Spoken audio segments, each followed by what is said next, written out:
ജനപ്രിയ നടൻ ദിലീപിനെ കുറിച്ചാണ്. ഓക്കെ ഓക്കെ ഓക്കെ ഓക്കെ ജന അപ്രിയ നടൻ ദിലീപിനെ കുറിച്ചാണ് ഞാൻ സംസാരിക്കുന്നത്. തുടരെ 8 സിനിമകളാണ് ദിലീപിൻ്റെതായിട്ട് പൊട്ടി പാളീസായിട്ട് ബോക്സ് ഓഫീസിന്റെ ആ വാതിൽക്ക പോലും വരാൻ കഴിയാതെ പൊട്ടിപ്പോയത് എന്നുള്ളതാണ്. അതായത് പഴഞ്ചൻ ചിന്താഗതി, ഒരു കുറച്ച് തമാശകളും അല്ലെങ്കിൽ കുറച്ച് കരച്ചിൽ സീനുകൾ ഉണ്ടെന്നുണ്ടെങ്കിൽ സിനിമ വിജയിപ്പിക്കാൻ കഴിയുമെന്ന് വിചാരിക്കുന്ന ദിലീപിന്റെ ആ ഒരു പൊട്ടിപ്പാളീസായിട്ടുള്ള ഐഡിയയും വെച്ചിട്ടാണ് ആൾ നടക്കുന്നത്. കഥ തെരഞ്ഞെടുക്കുന്നതിലുണ്ടാവുന്ന വിഡ്ഢിത്തരങ്ങൾ. ഓക്കെ, അങ്ങനെ മാത്രം പറഞ്ഞാൽ പോരാ. കാരണം ചില സിനിമകൾ അദ്ദേഹം പ്രൊഡ്യൂസ് പോലും ചെയ്തിട്ട് പൊട്ടിയിട്ടുണ്ട്. കേശു ഈ വീടിന്റെ നാഥൻ എന്ന സിനിമ അദ്ദേഹം പ്രൊഡ്യൂസ് ചെയ്ത്, അതേപോലെ തന്നെ ഏതോ ഒരു പടം കൂടി ചെയ്തിട്ടുണ്ടായിരുന്നു. ഓക്കെ, അപ്പോൾ നമ്മളിന്ന് ദിലീപിന് സംഭവിച്ച ആ ഒരു പ്രശ്നത്തെക്കുറിച്ച് അതൊന്ന് പറയുകയാണ്. നടിയെ ബലാത്സംഗം ചെയ്ത കേസിൽ അകത്താവുന്നതിന് മുന്നേ ഒരു സിനിമ ഷൂട്ട് കഴിഞ്ഞിട്ടുണ്ടായിരുന്നു.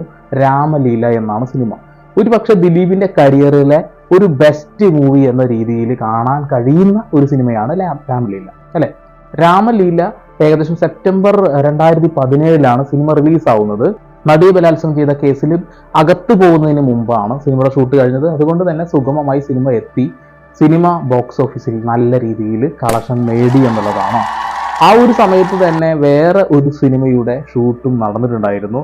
അതും പാതി വെച്ച് നിർത്തിവെച്ച ഒരവസ്ഥയും ഉണ്ടായിരുന്നു. മുരളി ഗോപിയുടെ തിരക്കഥയിൽ കമ്മാര സംഭവം എന്ന ഒരു സിനിമ വരികയാണ്. ഇത് രാമലീലയ്ക്ക് ശേഷമാണ് ഈ ഒരു സിനിമ വരുന്നത്. പക്ഷെ അതിന് മുന്നേ ഷൂട്ടിംഗ് തുടങ്ങിയതാണ്. ഇദ്ദേഹം ജയിലിൽ പോകുന്ന സമയത്താണ് ഈ ഒരു ഷൂട്ട് നിർത്തേണ്ടി വന്നത്. ഏകദേശം 10 കോടി രൂപ ചെലവഴിച്ച് നിൽക്കുന്ന ഒരു സമയത്താണ് അദ്ദേഹം ജയിലിൽ പോകുന്നത്. പിന്നീട് ഒരു വർഷത്തോളം വെയിറ്റ് ചെയ്തിട്ടാണ് അതിന് ബാക്കി ചെയ്യുന്നത്. കമ്മാര സംഭവം ഒരു ആവറേജ് മൂവി. രാമലീല വലിയ കളക്ഷൻ നേടുകയാണെങ്കിൽ രണ്ടാമത് വന്ന കമ്മാര സംഭവം അത് അദ്ദേഹത്തിന്റെ ഒരു വ്യത്യസ്ത ക്യാരക്ടറാണ്. ഒരു നെഗറ്റീവ് ഷെയ്ഡുള്ള, ഒരു കോമഡി നിറഞ്ഞ, ഒരുപാട് നുണകൾ നിറഞ്ഞതാണ് ഇവിടെയുള്ള ചരിത്രം എന്ന് ഷേക്സ്പിയറിന്റെ വാക്കോട് കൂടിയാണ് സിനിമ അവസാനിക്കുന്നത്. ഒരു പക്ഷേ അത് ഒരു വലിയ രീതിയിൽ ഒരു താളം തെറ്റിലൊന്നും ആ സിനിമക്ക് സംഭവിച്ചിട്ടില്ല. എന്നാൽ വലിയ രീതിയിൽ കളക്ഷൻ നേടിയോ ഇല്ലതാനും. അവർ ഇറക്കിയ പണം പോലും തിരിച്ചു കിട്ടിയില്ല. പിന്നീട് അങ്ങോട്ട് അദ്ദേഹത്തിന്റെ പടങ്ങൾ ഓരോന്നോരോന്നായി പൊട്ടിപ്പാളീസായി ബോക്സ് ഓഫീസിന്റെ പടിവാതിൽ പോലും കണ്ടിട്ടില്ല എന്നുള്ളതാണ്.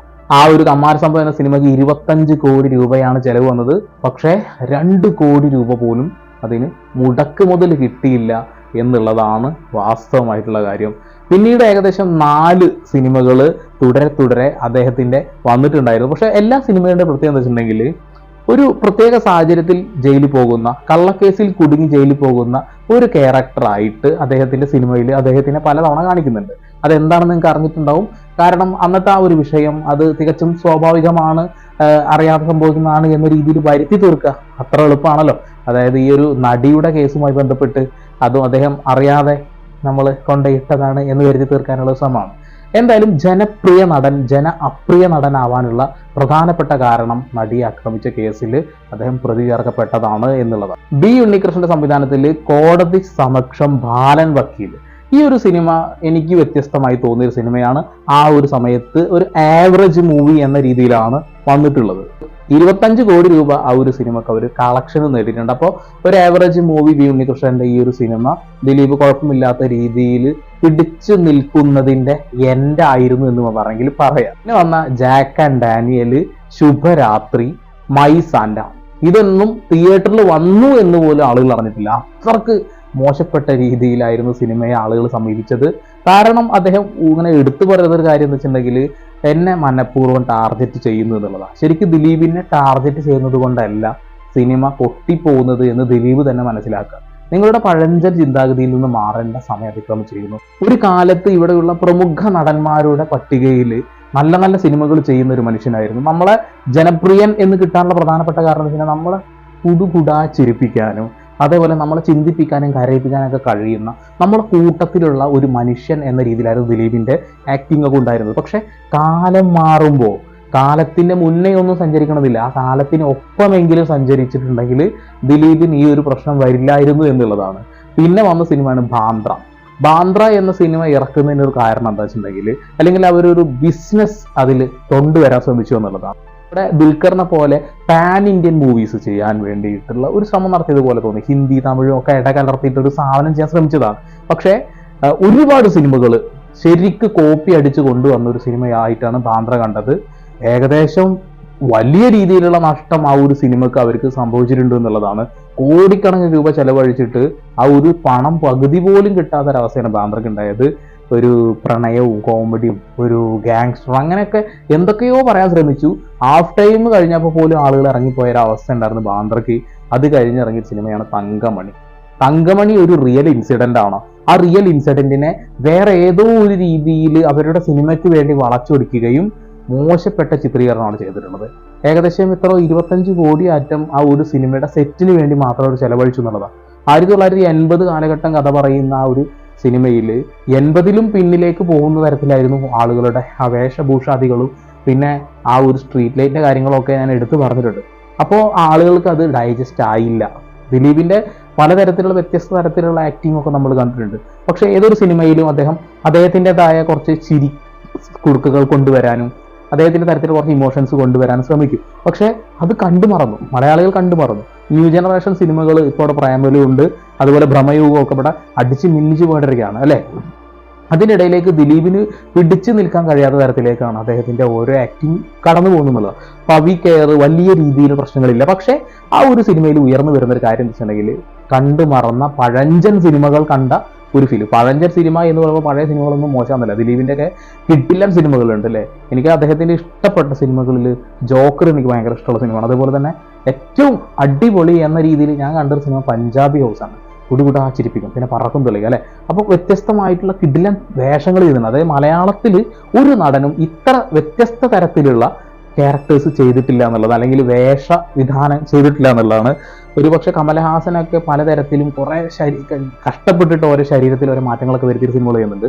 ദിലീപ് ശരീരത്തിൽ മാറ്റങ്ങൾ വരുത്തുന്നു എന്നതിലുപരി അയാൾ ചെയ്യുന്നത് എന്താണെന്ന് വെച്ചിട്ടുണ്ടെങ്കിൽ ഇപ്പോൾ വ്യത്യസ്ത തരത്തിലുള്ള ക്യാരക്ടേഴ്സ് ചെയ്യുന്നുണ്ട് അല്ലെ. ഒരുപക്ഷെ മോഹൻലാലും മമ്മൂക്കയൊക്കെ ചെയ്തതിനെക്കാട്ടും കൂടുതൽ ഇങ്ങനത്തെ സാധനങ്ങൾ ചെയ്തിട്ടുണ്ടോ. വിജയിച്ചോ തോൽറ്റോ എന്നുള്ള കാര്യമല്ല, ചെയ്തിട്ടുണ്ട് എന്നുള്ളതാണ്. അപ്പൊ ദിലീപ് ജനപ്രിയനാവാനുള്ള കാരണം എന്ന് വെച്ചിട്ടുണ്ടെങ്കിൽ അദ്ദേഹം നമ്മുടെ കൂട്ടത്തിൽ ഒരാളായിരുന്നു എന്നുള്ളതാണ്. ഇപ്പൊ ആ നടിയെ ആക്രമിച്ച കേസിൽ അകത്ത് പോയതിനു ശേഷം ഇവിടെയുള്ള സ്ത്രീ സമൂഹവും അദ്ദേഹത്തിനെ എതിർക്കുന്നു എന്നുള്ളതാണ്. അതാണ് ഞാൻ തുടക്കത്തിൽ തന്നെ ജനപ്രിയൻ എന്നുള്ളത് ജന അപ്രിയനാവുന്നു എന്ന് പറയുന്നത്. 2021 ആദർശ സംവിധാനത്തിൽ വന്ന സിനിമയാണ് കേശു ഈ വീടിന്റെ നാഥന്. ഒരു പക്ഷേ അദ്ദേഹം ഒരു തിരിച്ചുവരാൻ നടത്താൻ ശ്രമിച്ചത് ഒരു പ്രായമായ ഒരു ക്യാരക്ടറൊക്കെ ആയി ചെയ്തു വന്ന് ഒരു വ്യത്യസ്ത തരത്തിലേക്ക് ചെയ്യാൻ ശ്രമിച്ചു. പക്ഷേ ആ ഒരു സിനിമയിലും ക്ലീഷകൾ നിറഞ്ഞു എന്നുള്ളതാണ്. അതായത് ഒരു ഹോട്ടലിൽ ഭക്ഷണം കഴിക്കുന്ന സമയത്ത് ഉർവശിയോട് AC ഇടട്ടെ എന്ന് ചോദിക്കുമ്പോൾ ഇലയുടെ ഒരു ഭാഗം കാണിച്ച് ഇവിടെ ഇടൂ എന്ന് പറയുന്ന തരത്തിലുള്ള ക്ലീഷെ വളിഞ്ഞ വിറ്റുകൾ, വളിഞ്ഞ കോമഡികൾ കൊണ്ടുവരാൻ ശ്രമിച്ചു. ആദർശയിൽ പറ്റിയ മിസ്റ്റേക്ക് ആവാം, എന്തോ ആവട്ടെ, അത് ദിലീപാണ് പ്രൊഡക്ഷൻ ചെയ്തിട്ടുള്ളത്. ആ ഒരു സിനിമ ഒരു വ്യത്യസ്തമായി കൊണ്ടുവരാൻ ശ്രമിച്ചാണ്. പക്ഷെ എന്താ ചെയ്യുക, ആറ്റിറ്റ്യൂഡ് മാറാത്തത് കൊണ്ട് തന്നെ, നമ്മൾ കണ്ടു മറന്ന സാധനങ്ങൾ കാണാൻ മലയാളികൾക്ക് ഇഷ്ടപ്പെടാത്തത് കൊണ്ട് തന്നെ ഇവിടെ നല്ല നല്ല സിനിമകൾ ചെയ്തിട്ടില്ലെങ്കിൽ വിജയിക്കില്ല. അപ്പൊ അതിൽ പൊട്ടുകയാണ്. അത് കഴിഞ്ഞ് അടുത്തൊരു സിനിമയാണ് നമ്മളെ voice of Sathyanathan. Voice of Sathyanathan ഒരു പക്ഷേ കുടുംബങ്ങൾ ഏറ്റെടുത്തു തോന്നും, വലിയ ഒരു തമാശയും കാര്യങ്ങളൊക്കെ ഉള്ള സിനിമ. പക്ഷെ അതിലും അദ്ദേഹത്തിന്റെ ഒരു മാനറിസത്തിൽ ഒരു മാറ്റവും ഇല്ല, പുതുതായിട്ടൊന്നും കാണുന്നില്ല. പുതിയതൊക്കെ കാണണമെന്നുണ്ടെങ്കിൽ പുതിയ ചെക്കന്മാരെ സിനിമ കാണണമെന്ന് പറഞ്ഞ പോലെ ഇപ്പൊ ദിലീപ് പഴഞ്ചനായിക്കൊണ്ടിരിക്കുന്നു. അതിൽ നിന്ന് മാറി പുതുമയിലേക്ക് പുതിയ തലമുറയുടെ ഒപ്പം നടക്കാൻ ശ്രമിക്കാത്തത് കൊണ്ടാണ് ഒരു പക്ഷേ സിനിമകൾ പൊട്ടുന്നത്. അദ്ദേഹം ഇപ്പോഴും എപ്പോഴും എടുത്തു പറയുന്നത് എന്നെ ആളുകൾ ടാർഗറ്റ് ചെയ്യുന്നു, എന്നെ മനഃപൂർവ്വം എൻ്റെ സിനിമകളെ പൊട്ടിക്കാൻ വേണ്ടി ശ്രമിക്കുന്നു എന്നുള്ളതാണ്. അതൊരു വാസ്തവമാണ്. കാരണം നിങ്ങളുടെ അതിനൊരു കാരണം എന്ന് വെച്ചിട്ടുണ്ടെങ്കിൽ ദിലീപിനെ ഇഷ്ടപ്പെടുന്ന ആളുകളുണ്ട്, ഒരുപാട് ആളുകളുണ്ട്. പക്ഷെ അത് കുറച്ച് ഫാൻസ് മാത്രമായി കുറച്ച് ആളുകളിലേക്ക് ചുരുങ്ങുന്നത് എന്തുകൊണ്ടാണ്? ഒരു നടിയെ ആക്രമിച്ച കേസിൽ നിങ്ങൾ പ്രതി ചേർക്കപ്പെട്ടിട്ടുണ്ട് എന്നുള്ളതാണ്. ഇനി നിങ്ങൾ അതിൽ നിന്നും ഊരി വരുന്നത് വരെ ആളുകളുടെ കണ്ണിൽ ദിലീപ് എന്ന മനുഷ്യൻ ഒരു കുറ്റക്കാരനാണ്, ഒരു മോശപ്പെട്ട മനുഷ്യനാണ് എന്നുള്ളതാണ്. ഇനി ജനപ്രിയൻ എന്ന ഒരു പദവി അത് ദിലീപിലേക്ക് വരണമെങ്കിൽ ദിലീപ് മാറി ചിന്തിക്കണം. ദിലീപിനെ വെച്ച് സിനിമ ചെയ്യുന്ന സംവിധായകർ മാറി ചിന്തിക്കണം. വ്യത്യസ്ത തരത്തിലുള്ള സിനിമകൾ ചെയ്യാൻ തയ്യാറാവണം. അല്ലാത്ത പക്ഷം ദിലീപ് ജനപ്രിയനിൽ നിന്നും ജന അപ്രിയനായി മാറുമെന്നുള്ളതാണ്. പുറത്തുള്ള ഒരു കാര്യമാണ്, ഒരു പക്ഷേ സിനിമയുമായി കൂട്ടിച്ചേർക്കാൻ പാടില്ലാത്ത ഒരു കാര്യമാണ് നമ്മൾ പല ആളുകളും കൂട്ടിച്ചേർത്ത് വായിക്കുന്നത്. നടിയെ ആക്രമിച്ച ഒരാളുടെ സിനിമ കാണണ്ട, ബഹിഷ്കരിക്കണം. ഈ ഒരു സംഭവം നടക്കുമ്പോൾ ഗവൺമെന്റിന് വലിയ രീതിയിൽ നഷ്ടങ്ങൾ ഉണ്ടാവുന്നുണ്ട് എന്ന് ദിലീപ് എടുത്തു പറയുകയാണ്. അതായത് ഒരു വലിയ രീതിയിലുള്ള ടാക്സ് ഒക്കെ ഗവൺമെന്റിന് കിട്ടും, വലിയ കളക്ഷൻ നേടും, അതിനുശേഷം ഗവൺമെന്റിന് ആ ഒരു ഫണ്ട് കിട്ടും, അതും നിങ്ങൾ ഇല്ലാണ്ടാക്കുന്നു. ഒരുപാട് ആളുകൾ അന്നം തിന്ന് പോകുന്നതാണ് സിനിമ. അതിനെ എന്നോട് ദേഷ്യമുള്ളതുകൊണ്ട് സിനിമ നശിപ്പിക്കരുത് എന്ന് ദിലീപ് പറയുന്നു. ഇവിടെ അതൊന്നുമല്ല ദിലീപേട്ട പ്രശ്നം. നിങ്ങൾ ചെയ്യുന്ന സിനിമയുടെ, നിങ്ങൾ ഏറ്റെടുക്കുന്ന, നിങ്ങളും കേൾക്കുന്ന കഥകളിലെ പ്രശ്നങ്ങളാണ് പുതുമയുള്ളത്. പുതിയ തരത്തിലേക്ക് അത് മാറ്റി ചെയ്യാൻ ശ്രമിക്കുക എന്നുള്ളതാണ്. ദിലീപിന്റെ കഴിവുകൾ ഏകദേശം 99% നമ്മൾ കണ്ടു കഴിഞ്ഞു. നിങ്ങളുടെ മാനറിസം മുഴുവനായി ഞങ്ങൾ കണ്ടു മറന്നു, അത്ര വേണമെങ്കിൽ പറയാം. അപ്പോൾ പുതിയത് കിട്ടാത്തത്തോളം കാലം അങ്ങനെ തന്നെയാണ്. ജഗദീഷ് എന്നൊരു നടൻ ഒരു കാലത്ത് സൂപ്പർ സ്റ്റാർ തന്നെയായിരുന്നു. പിന്നീട് അദ്ദേഹം ആവർത്തന വിരസത വന്നാണ് സിനിമയിൽ നിന്നും പുറത്തു പോകുന്നത്. പിന്നീട് ചെറിയ ക്യാരക്ടർ റോളിലേക്ക് ചുരുങ്ങിപ്പോയി. പക്ഷേ അദ്ദേഹത്തിൻ്റെ ആക്ടിംഗ് ഒക്കെ ശരിക്കും നല്ല സംവിധായകരെ കയ്യിൽ കിട്ടിയപ്പോൾ അദ്ദേഹത്തിനൊക്കെ കൃത്യമായിട്ട് ഉപയോഗിച്ച് ഇപ്പോൾ ചെയ്യുന്ന സിനിമകളൊക്കെ കിക്കിടലനാണ്. ഇന്ദ്രൻസിനെ വെറും ഒരു കൊമേഡിയനാക്കി മാറ്റി നിർത്തിയെടുത്ത് അയാളൊരു കിഡ്ലൻ നടനായി മാറിയത് എങ്ങനെയാണ്? അദ്ദേഹം തിരഞ്ഞെടുക്കപ്പെടുമ്പോൾ അതിന് എല്ലാത്തിനും ആപ്റ്റായ രീതിയിൽ അദ്ദേഹത്തിൻ്റെ ശരീരവും അദ്ദേഹത്തിൻ്റെ മനസ്സും ഒക്കെ വഴങ്ങിക്കൊടുക്കുന്നുള്ളതാണ്. പക്ഷേ പുതിയതാണ് ഇന്ദ്രൻസിൽ നിന്ന് കിട്ടുന്നത്, ദിലീപിൽ നിന്നും പുതിയതല്ല കിട്ടുന്നത്, പഴയതാണ്. ഇതാണ് ഇവിടെയുള്ള പ്രശ്നം. അല്ലാതെ മറ്റുള്ള കാര്യങ്ങൾ ഒരു കലാപരമായി നമ്മൾ പറയുകയാണെങ്കിൽ അത് കൂട്ടി വായിക്കേണ്ടതായിട്ടില്ല. എന്തായാലും ദിലീപിൻ്റെ ഒരു അവസ്ഥ ഇതാണ്. ജനപ്രിയൻ എന്നതിൽ നിന്നും ജന അപ്രിയനായി മാറി.